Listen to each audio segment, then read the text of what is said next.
राष्ट्रीय राज्य महामार्गावर अपघाताची मालिका सुरूच आहे। महामार्गावर कुरणखेड जवळ अकोल्यावरून मूर्तिजापूरच्या दिशेने जाणारा डिझेलचा टँकर पलटी झाल्याने घटनास्थळी नागरिकांनी मोठी गर्दी केली होती।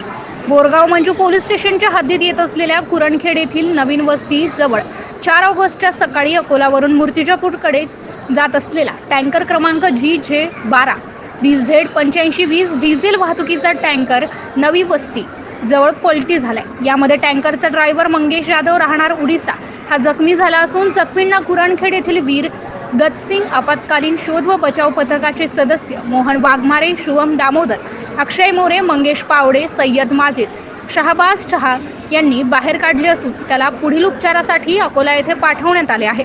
या अपघातामुळे महामार्गावरील वाहतूक काही काळासाठी विस्कळीत झाली होती। दरम्यान बोरगाव मंजू पोलिसांनी घटनास्थळी धाव घेऊन वाहतूक सुरळीत केली आहे। MCN न्यूज मराठीकरिता धनराज सपकाळसह कॅमेरामन नरेंद्र वाढोणकर, अकोला।